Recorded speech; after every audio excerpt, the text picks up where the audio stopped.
Salut à tous, aujourd'hui on se retrouve pour l'épisode numéro 59 de l'After Zap Image. On va débuter avec une déclaration de Francesco Totti. Il nous dit Neymar, Messi et Ronaldo sont de véritables extraterrestres, mais c'est Cristiano qui est en avance sur les deux autres. Voilà, c'est l'avis de Francesco Totti. Chacun a son avis, bien sûr, sur ses préférences par rapport à ces trois joueurs. Moi, personnellement, c'est Lionel Messi. Mais bon, c'est tout à fait normal aussi de pouvoir dire Cristiano Ronaldo. On rappelle aussi que Francesco Totti, normalement, il devrait passer ses diplômes d'entraîneur dans les prochaines années. Donc, pourquoi pas un jour le voir entraîner une très grande équipe européenne. On continue avec le résultat de l'AS Monaco hier soir. L'ASM qui avait besoin de s'imposer à tout prix, on va dire, parce que voilà, c'était un match super important après les deux premiers résultats négatifs qu'ils avaient eu lors des deux premières journées. Encore une fois, nouvelle déception, l'ASM s'est encore fait battre à domicile par le Beşiktaş 2-1.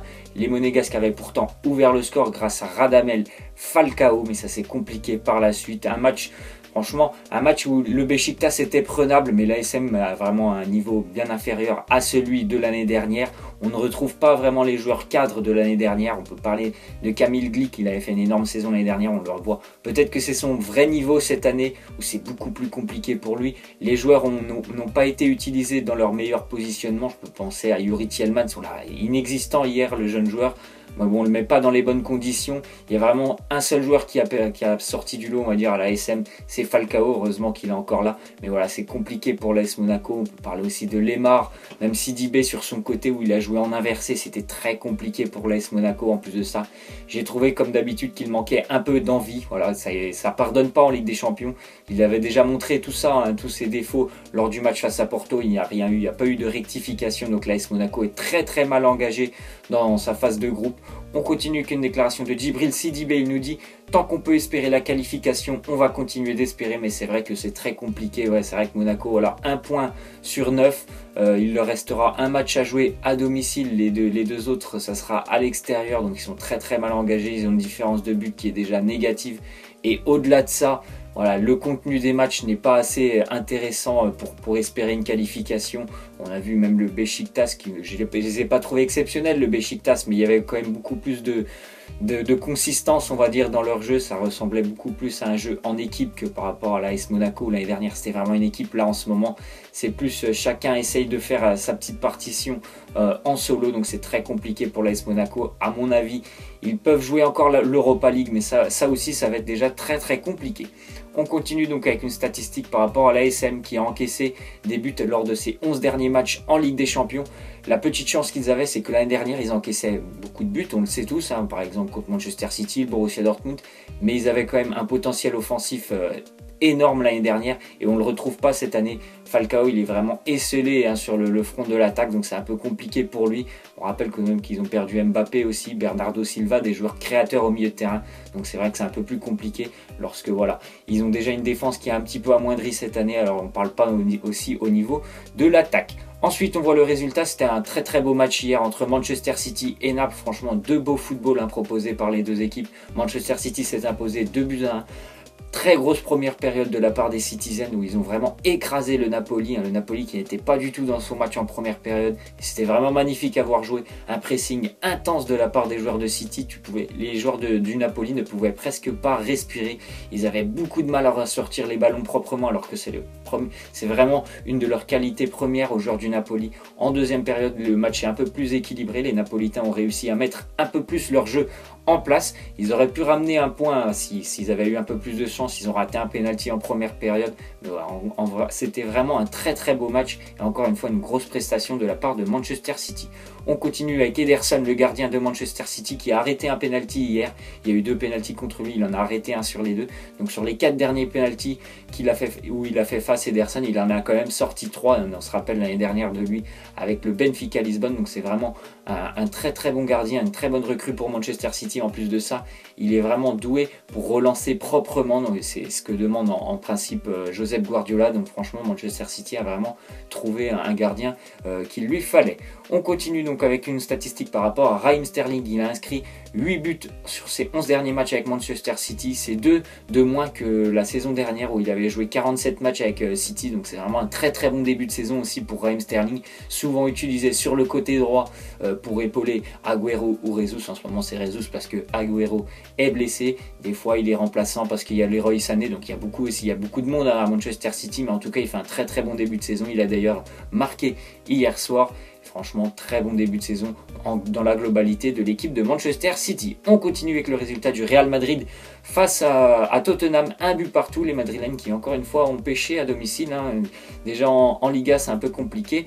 Et une nouvelle fois, voilà, ils ont déçu. Enfin ils ont fait un bon match, mais le résultat est décevant, un partout pour eux. But il me semble de Ronaldo sur penalty et un CSC de Raphaël Varane qui a été poussé au compte de son camp par Serge Aurier. On continue avec Cristiano Ronaldo qui pourrait refuser de négocier avec le fisc espagnol. Il risque tout simplement la prison ferme. Cristiano Ronaldo, en fait, il ne tient pas, on lui demande 15 millions d'euros, il ne tient pas à négocier avec le fisc espagnol. Il a engagé des nouveaux avocats pour le défendre, donc on verra le dénouement de cette affaire, lui qui ne comprend pas toujours pourquoi on lui demande une somme comme ça. Ensuite, on voit que le président de Tottenham a décidé de fixer le prix de Harry Kane. Il nous a dit tout simplement Kane ça sera plus cher que Neymar. Et en fait, le prix de Kane, ça serait 225 millions d'euros, donc c'est légèrement plus que Neymar. Et il a tout simplement fixé ce prix par rapport au prix de vente de Neymar. En gros, le Paris Saint-Germain, avec cet achat de Neymar, ils ont un petit peu déréglé le marché des transferts. Donc c'est pour ça que le président de Tottenham a décidé de fixer une indemnité de transfert aussi haute. C'est un peu en partie grâce au Paris Saint-Germain qui a déréglé totalement le marché lors du dernier mercato. On continue avec le résultat fleuve hier. Liverpool s'est imposé 7-0 en Slovénie face à Maribor. Maribor, le petit pousset de cette compétition. Voilà, Liverpool, ils ont pris vraiment le match comme il le fallait. Ils n'ont pas pris l'adversaire de haut. Au bout d'une demi-heure, il y avait déjà 3-0. Il me semble qu'il y a doublé de Salah, doublé de Firmino, but de Coutinho. En tout cas, gros résultat et victoire importante pour Liverpool qui avait réalisé, il me semble, 2 matchs nuls lors des 2 premières journées. Donc c'était important pour eux. Voilà, ils ont fait le boulot. Plus grosse victoire d'ailleurs de leur histoire en Ligue des Champions. On continue avec une déclaration de Max Allegri, le coach de la Juventus. Il nous dit: la Juve n'est pas en crise. Nous avons remporté 1 point sur les 2 derniers matchs, mais le championnat est encore long. Donc on va voir ce soir, la Juventus reçoit le Sporting. C'est un match important pour la Juve aussi qui est un petit peu en difficulté dans ce groupe. Ils ont déjà perdu un match face au Barça. Donc ce soir, c'est un match important pour eux. Le Sporting a été quand même capable de bousculer le Barça il y a 3 semaines en Ligue des Champions. Ils ont perdu que le match que 1-0. Donc match important ce soir pour la Juventus Turin. Est-ce que Dybala va se remettre dans le droit chemin après son penalty raté la semaine dernière à la 97e minute? Cette défaite douloureuse pour la Juve, première défaite depuis 2 ans à domicile en championnat. On verra tout ça ce soir.